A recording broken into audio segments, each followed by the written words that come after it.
My wife and I have been married for 6 years. We have an almost 5-year-old daughter. I am an only child myself, but my wife is the middle child, with an older sister and a younger brother, 29. When our child was a baby and toddler, my wife stayed home with her, and we all just lived on my income as an architect. I have an office downtown, but the company I work for generally lets me work at home, and I go to the office once a week, twice at the most. When our daughter entered kindergarten early, my wife got a job as a substitute teacher. Her degree is in history, and has a deal with the district where she is pretty much guaranteed to have an assignment only once a week, every Thursday. When she is home, she takes care of our daughter and also works on paintings, which she sells on Etsy. She used the money she earns teaching to buy her art supplies. When my wife is with our daughter, she usually takes her to the park, on walks, to the library, on play dates. Occasionally, when I can spare the time during the day, I accompany them for a while. My wife's sister, who is unmarried and lives alone in an apartment about 15 minutes away by car, offered to come over and watch our daughter on Thursdays. While it would seem unnecessary, since I am at home all the time practically, my work is actually very involved and requires all of my concentration. And when I'm working at home, it's behind a closed home office door. Typically, what will happen is that my wife has to leave for her own assignment much earlier than when our daughter leaves for school. So my wife's sister comes over early in the morning, even though I'm around and could drop our daughter off at school if needed. My wife's sister and I generally get daughter dressed, make breakfast, and my wife's sister then takes daughter to school. My daughter gets out of kindergarten around lunchtime, so my wife's sister always just comes back to our house to make lunch for everyone. She will then pick daughter up from school and we all eat together. She will then play with daughter and hang out with her until 3 or 4 o'clock in the afternoon, at which time my wife comes home. This happens one time per week. Occasionally, during the 2 or 3 hour window between lunch and my wife coming home, my sister-in-law will take daughter to the mall or out for ice cream. 3 nights ago, my wife and I were telling our daughter to finish her vegetables at dinner, and she was being very pouty about it. My wife insisted that she finish her asparagus, or else she didn't deserve dessert. At that point, our daughter said, "I hate vegetables. Why do I have to eat them? I love Auntie better. She isn't mean like you." I judged her statement to be the childish and somewhat manipulative outburst for what it was. But my wife just acted so strangely about it. She just got up from the table, asked me to make sure our daughter finished her food, and went to our bedroom and shut the door. I didn't think too much about it at the moment, but 15 minutes later, I went to the bedroom to check on my wife, and I could tell she had been crying. I've asked her about it, and she says she's okay. I told her that our kid is just being a bratty kid, and that she's trying to do the kid thing and manipulate us, maybe even unknowingly so. But I can tell my wife actually is terrified that our daughter loves Aunt more than her. My wife then said she doesn't want to be a substitute teacher anymore, and doesn't want her sister coming over. Prior to this incident, my wife always said how much she enjoyed Teacher Thursday, because she loved making a difference in the classroom, loved speaking to a class, and all that. When I mentioned in an offhand way that her sister would probably be disappointed, but that I also went along with her decision to quit teaching if that's what she really wants, my wife said something like, "Who cares what she thinks? Why do you care?" Then she said her sister was stealing her family, and said something that makes me upset even now. "She's trying to steal you too. Are you blind? Do you mind if she steals you? Have you ducked her? You ducked her, didn't you? Is she better?" I tried really hard not to get furious at such a suggestion, but I was really hurt. I was so insulted that I haven't dignified that accusation with a response to her. FYI, I didn't duck my sister-in-law. And just think that she's upset because our daughter said she loves her aunt more than her mom. My wife's been really sad the last couple of days. I suggested she go see a therapist. My insurance covers it. But she insists everything is okay. I can tell she's sad. What can I do here? What do I tell her? Is there any explanation for her behavior? Just have no idea where any of this is coming from. She's 4, and her aunt gives her ice cream, and mom makes her eat vegetables. So at that moment, she thinks her mom is just being mean. She doesn't know that being a parent isn't about being fun all the time. Kids at that age don't realize how hurtful their words can be. I would be very worried at your wife's extreme response to this. Quitting her job, possibly cutting her sister out, and accusing you of cheating, aggressively. Has she always had jealousy issues with her sister? Maybe she will calm down and start being more rational. But if not, counseling is in order. She shouldn't give up something she loves and deprive her daughter of her aunt over one bratty statement in the heat of the moment. Background. I'm from Australia and am graduating high school this year. My father and my Aunt Katie are twins and do not get along at all. I asked my grandmother about it once. She said they were never close because they are completely opposite people and my father struggled a lot with jealousy of Katie because Katie was very successful academically and musically at school, while my father hated school and always felt like he lived in Katie's shadow. My father became resentful of her. My father went to jail for 18 months for D offenses. Katie was furious because everyone knows I'm your sister. Everyone in this town knows, and it makes me look bad. She moved interstate to escape the reputation damage.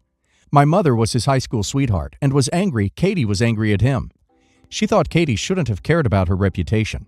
A couple of years later, when she was pregnant with me, there was a huge fight at Christmas where my mother got drunk at Christmas and insulted Katie for a bunch of reasons in front of her aunt and cousins, and my father did nothing, and Katie was angry.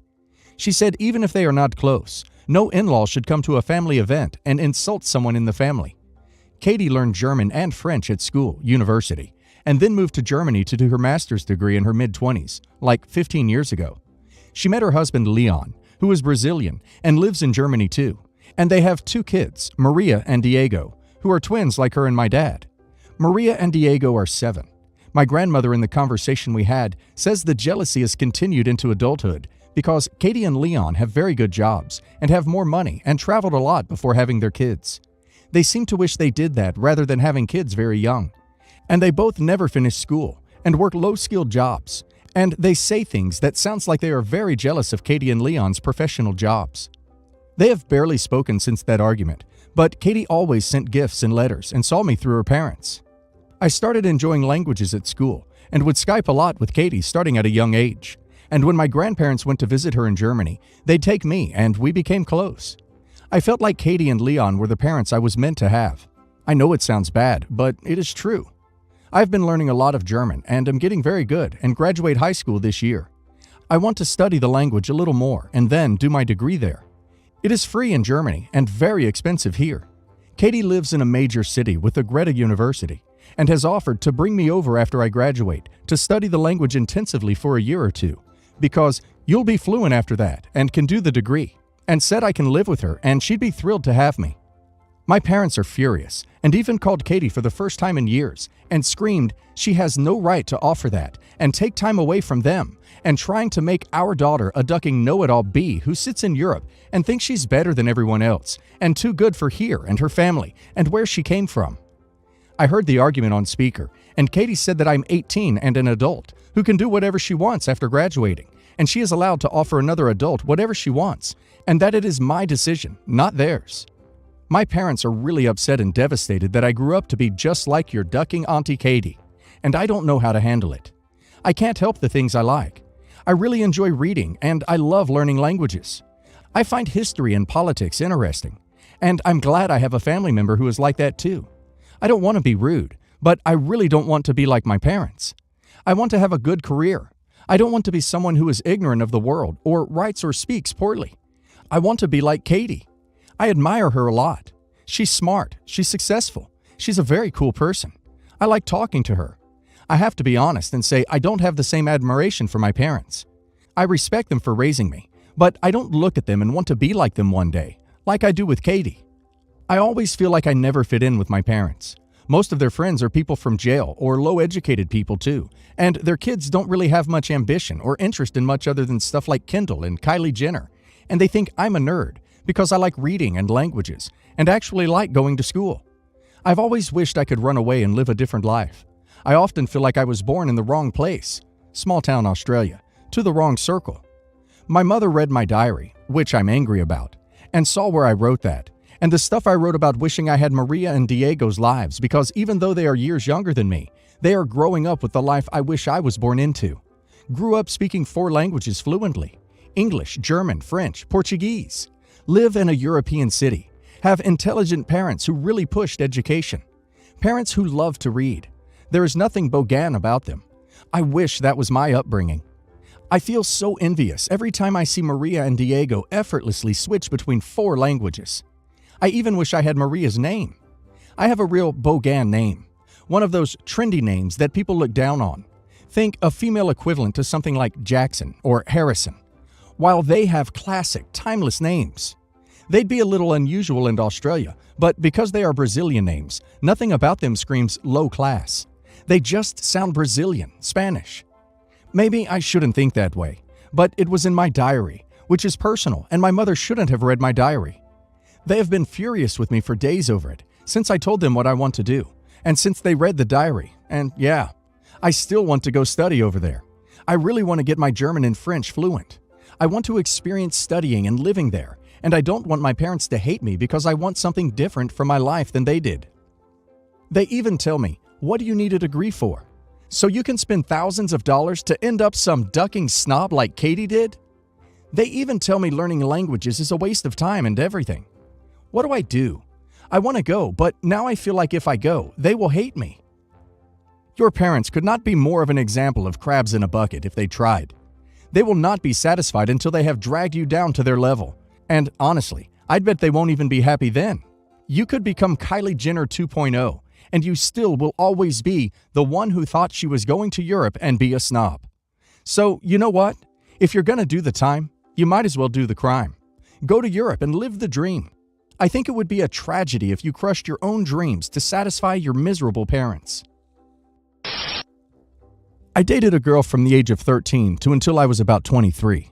She was the most perfect person in the world, and I always dreamt of marrying her and raising a family with her.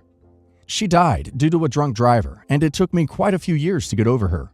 In truth, I don't think I ever got over her, and a part of me will always love her. I still have a lot of things that remind me of her. Movie tickets from our first date, a recording of her making fart noises, a jumper she knitted, a teddy bear I've had since I was a kid, and a variety of physical and digital memories. Everything is kept in a little suitcase, with the digital things backed up on a USB and CD. And sometimes on difficult days, I'll look through it all. I also have a tattoo of her pet name on my arm. It was a silly thing I did to surprise her for her birthday. I'm 29 now, and I've been dating a girl for just over 3 years. She was the first relationship after my ex, and was the first person I was ready to open myself up to. We've had difficulties because of my ex. I don't talk about her or anything, but she knew about her because of the tattoo. When I told her I loved her for the first time, I showed her the suitcase and told her I was ready to move on and be with her, but I could never get rid of those memories. I told her I loved her and that she'll always come first, but a part of me will still love my ex. I know this made her insecure, as she'd often ask if I loved her more than my ex when we were in bed, and I'd always tell her I did. The relationship hasn't been great because of lockdown, and we haven't been able to see each other as much. I was having a pretty bad night last week, nightmares, and I couldn't sleep, and I ended up opening the suitcase and just going through the stuff to sort of calm me down. I must have left it out, as when my girlfriend came around today, she freaked out when she saw it just sitting on the floor. We got into an argument about it, and she just grabbed the suitcase and ran out of my flat. There's a canal that runs behind my block of flats, and she just chucked it in there. I didn't really know what I was thinking, and just jumped in the canal to try and salvage it. Sadly, most of the physical things inside were destroyed or ruined. I ended up just telling her to go home. She's rung me quite a lot, and I've got a lot of voicemails and texts. Am I right in ending the relationship? I'm angry at her, and I don't think I can continue the relationship anymore. But at the same point, is losing mostly everything a release? It's nearly 1 a.m., and I've spent most of the day just crying and looking at everything, and I don't know how to feel. It's a release when you do it on your terms. It's not a release when somebody forcibly takes those things and destroys them. You are right to break up with her and cut contact. There is no positive to this behavior. I can understand her being tired of feeling like she's second to a ghost, especially after 3 years of dating. Even so, she had no right to do what she did.